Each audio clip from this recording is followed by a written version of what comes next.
Part 1. The Ancient Smoke, the Earliest Traces of Weed. Soft, slow narration toned the kind you'd hear in a late-night history podcast. The story of weed, or cannabis, begins so far back in time that no one can truly say who the first person was to ever pick up a handful of strange-smelling leaves, dry them, and burn them in curiosity. But somewhere, in some forgotten valley of ancient Asia, long before cities or even written words, someone did exactly that. And perhaps they noticed that the smoke changed something inside their mind, made them feel calm, a little slower, maybe even closer to the earth. Long before it was controversial, long before governments, doctors, and hippies ever argued about it, cannabis was simply a plant. A wild, green herb that grew wherever sunlight, soil, and patience met. It didn't know it would one day be loved, banned, worshipped, and whispered about. It just grew. The first traces, Asia, 10,000 years ago. Archaeologists have found seeds of the cannabis plant in parts of China and Taiwan dating back over 10,000 years. At that time, humans were just beginning to settle down, moving from wandering hunter-gatherers to early farmers. They cultivated plants that gave them food, fiber, and medicine, and cannabis was one of those useful plants. Ancient Chinese communities used hemp, a variety of cannabis, for making rope, fishing nets, and clothing. The strong fibers of hemp made it invaluable. But beyond the practical use, people soon discovered its more mysterious properties. They noticed that some plants made them feel different when consumed, calmer, dreamier, or detached from pain. In the ancient Chinese text, Pensachin, written thousands of years ago, cannabis is listed as a medicinal herb. The legend says it was compiled by Shen Nong, the mythical emperor of agriculture, around 2737 BCE. Shen Nong supposedly tested hundreds of herbs on himself, discovering their effects. According to his writings, cannabis helped with pain, rheumatism, and absent-mindedness. Some say it was also used to open the spirit. Whether that's true or just myth, it shows one thing: humans have known the plant's effects for thousands of years. And not just in China. The smoke spreads, India and the sacred chillum. From China, the plant made its way south and west into the vast lands of India, where it found not just a place in daily life but a seat in spirituality. In India, cannabis became bhang, ganja, and charas. It wasn't just a drug, it was a gift from the gods. The ancient Vedas, texts written around 1400 BCE, mention cannabis as one of the 5 sacred plants. It was associated with Lord Shiva, the destroyer and regenerator, who was often said to meditate in the Himalayas while smoking from a chillum, a clay pipe. Even today, during the Hindu festival of Mahashivratri, devotees drink bhang, a mixture of cannabis leaves, milk, and spices, to honor Shiva and enter a state of calm devotion. In this way, cannabis became both divine and earthy, a tool to quiet the mind and connect with something larger. Imagine it, thousands of years ago, under starlit skies near the Ganges, people sat in circles, passing around chillums made of clay, watching the smoke rise into the air like prayers. No one called it illegal. No one argued about its morality. It was simply a way to find peace, or maybe to make the long nights pass more slowly. Ancient Scythians, the nomads who brought the smoke west, far to the north and west, across the steppes of Central Asia, rode the Scythians, fierce, tattooed nomads who lived around 1000 BCE. They were warriors and herders, moving constantly with their horses and weapons. And, surprisingly, they too loved their cannabis. The Greek historian Herodotus wrote in the 5th century BCE that the Scythians would place cannabis seeds on hot stones inside small tents, then inhale the vapors. He said they would howl with pleasure as the smoke filled the air. To them, this was a ritual, part cleansing, part celebration. Archaeological digs have confirmed Herodotus's stories. In burial mounds across Siberia and Kazakhstan, researchers have found leather pouches filled with cannabis seeds, along with bowls and stones likely used for heating. Even in death, the Scythians wanted to take the herb with them. From these wandering horsemen, the plant spread even farther west, making its way toward Europe and the Middle East. It traveled the ancient trade routes, the same paths that carried silk, gold, and spices, and along the way, it gathered new meanings and users. Egypt and the ancient healers. In the dry sands of Egypt, long before the pyramids were tourist sites, healers and priests used all sorts of herbs for medicine and ritual. The Ebers Papyrus, one of the world's oldest medical texts from around 1550 BCE, mentions cannabis as a treatment for inflammation and eye pain. It was ground and mixed with honey or other ingredients, then applied to the skin. The ancient Egyptians didn't seem to smoke it, though. They mostly used it as an ointment or drink, perhaps because fire and smoke were associated with ritual, not medicine. But the idea of cannabis as something healing, something that relaxed the body and mind, was spreading quietly, slowly, across civilizations. The Greeks and Romans, curiosity and control. By the time cannabis reached Greece and Rome, it had become both familiar and misunderstood. The Greeks called it cannabis, which is where the English word cannabis comes from. They used it mainly for rope and clothing, much like the Chinese once did. But a few Greek writers such as Dioscorides and Galen noted that cannabis seeds could ease pain and inflammation when prepared properly. The Romans were more cautious.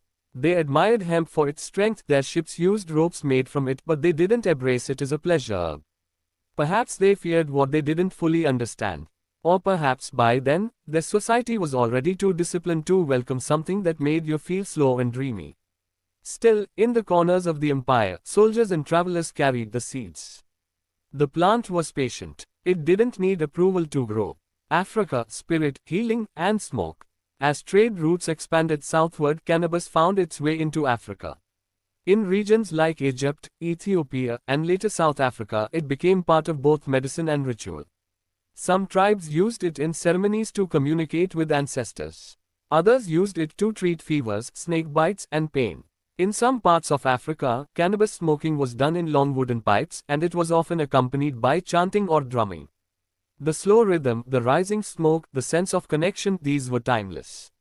The quiet expansion, Europe to the Americas. For centuries, Europe mostly knew cannabis as hemp. Farmers grew it for rope, cloth, and oil. It was so useful that in some places, it was required by law. For example, in 16th century England, farmers had to grow a certain amount of hemp per acre to support the navy. The psychoactive use of cannabis, however, stayed mostly in Asia and Africa until the 19th century. It wasn't until explorers, soldiers, and doctors returned from colonies in India, Egypt, and the Middle East that Europe rediscovered it as something more than just a fiber.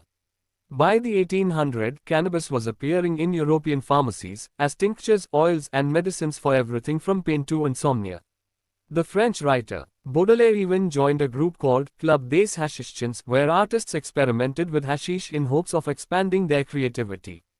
And then, slowly, as trade and migration crossed the ocean, cannabis found a new home, the Americas.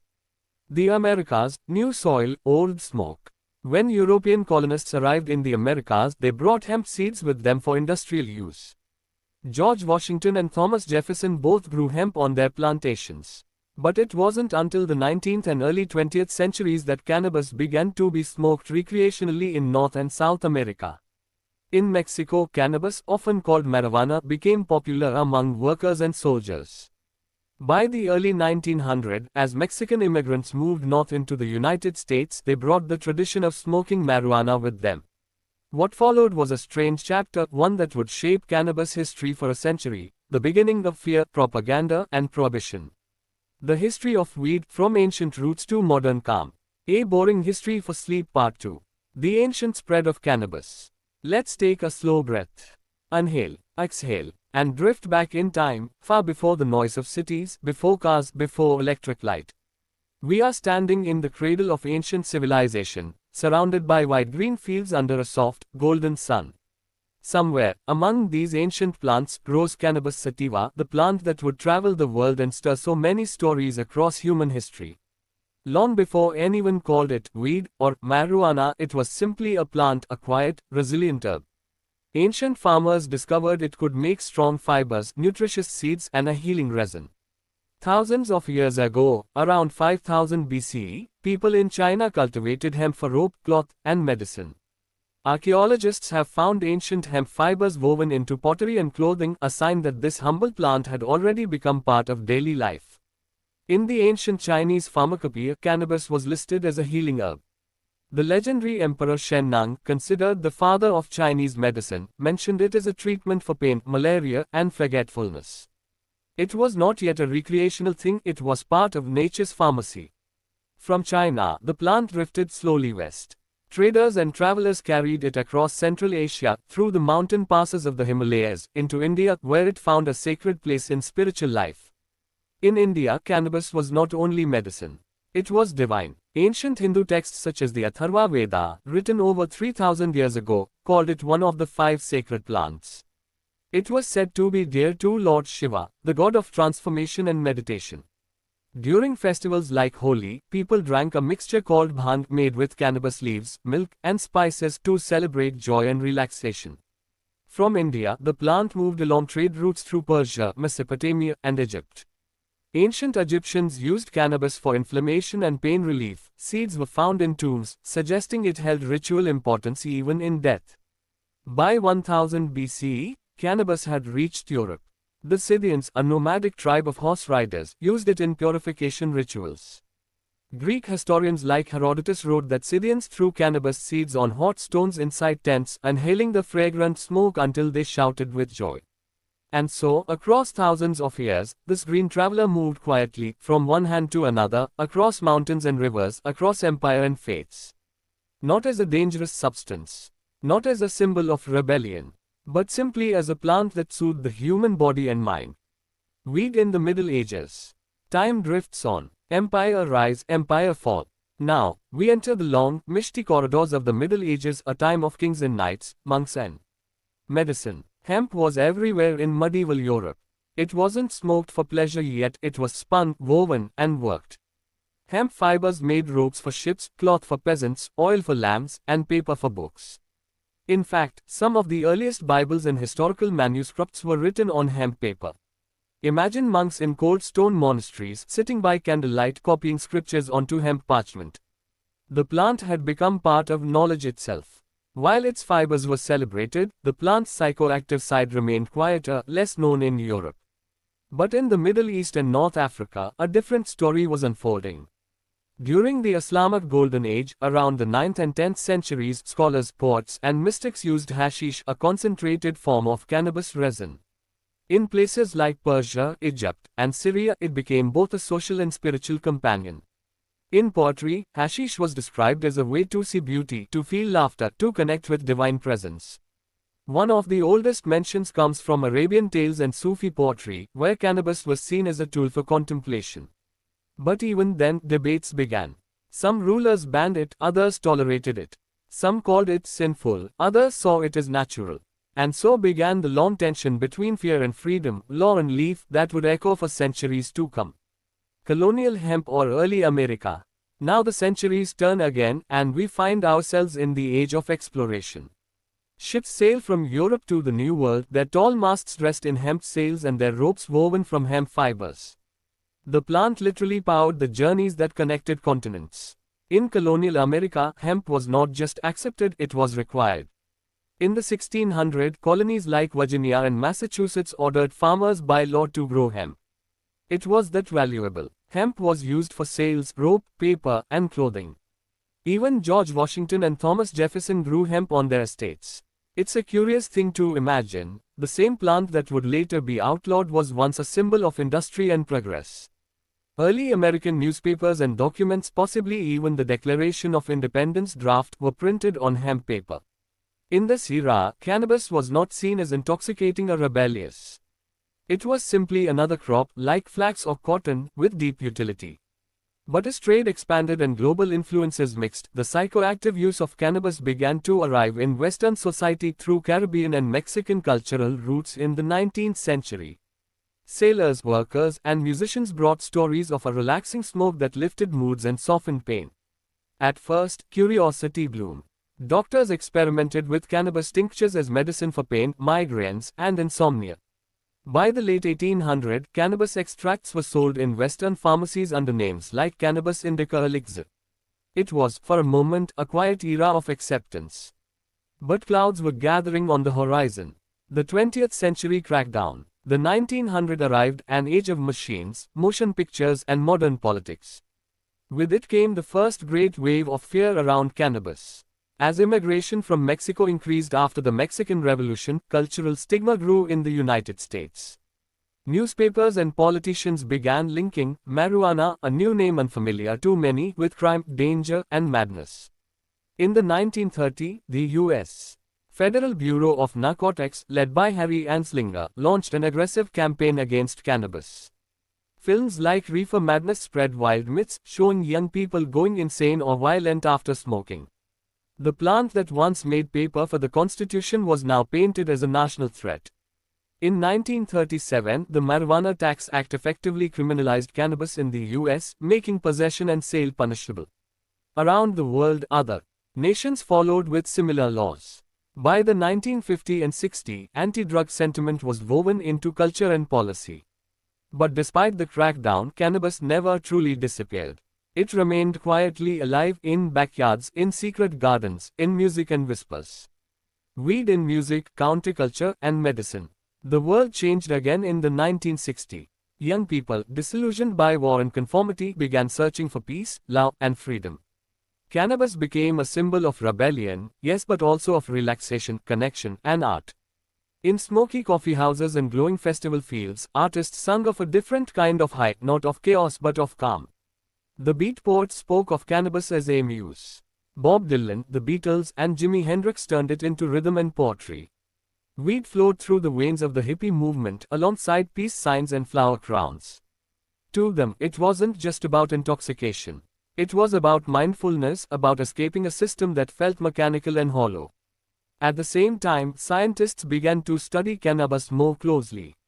In 1964, Dr. Raphael McCollum isolated THC, the mere psychoactive compound. Suddenly, cannabis was no longer a mystery, it was chemistry. By the 1970s, public attitudes started to shift.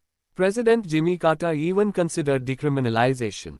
But politics turned again in the 1980s, during the war on drugs. This time, penalties became harsher, and millions were arrested for small possession. Communities, especially marginalized ones, bore the heaviest weight.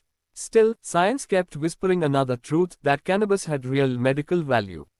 In the 1990s, patients with cancer, AIDS, and chronic pain began speaking up. They said cannabis helped them eat, sleep, and ease their suffering. In 1996, California became the first US state to legalize medical marijuana. The wall of prohibition began to crack. Modern legalization. And now, here we are. In the soft light of the present. Across the world, cannabis is being re-evaluated, redefined, and re-embraced. Countries like Canada, Germany, Uruguay, and many US states have legalized it for medical or even recreational use. Dispensaries that once had to hide now stand with glass windows and friendly signs. Scientists explore CBD, THC, and dozens of other cannabinoids, understanding how they interact with the brain and body. Today, cannabis is used for epilepsy, anxiety, pain management, and sleep. The stigma is fading, slowly, replaced by curiosity and respect. But not everyone agrees. Legalization remains uneven, laws vary from place to place, and the balance between freedom and control is still being debated. Still, something has changed in the air. The fear that once surrounded this plant has softened. People speak openly about growing, healing, and relaxing with cannabis, not as a rebellion but as a return to calm. The plant that traveled from ancient China to modern cities, from sacred temples to science labs, continues its journey. Quiet, green, and patient. Calming reflections. So now, let's take another breath. Inhale, exhale. Think about the journey of this one plant, carried by wind and hand, by monk and musician, by emperor and artist. It has been praised, banned, studied, sung about, feared, and loved. Every era told its own story of cannabis. To some, it was divine. To others, dangerous. But through it all, it remained what it always was, a part of nature. A plant that invites us to slow down, to breathe, to rest. Maybe that's why it fascinates us still. Not just for its chemistry or controversy, but because it mirrors the human story itself, of curiosity, misunderstanding, exploration, and return. We have always sought something to soothe us.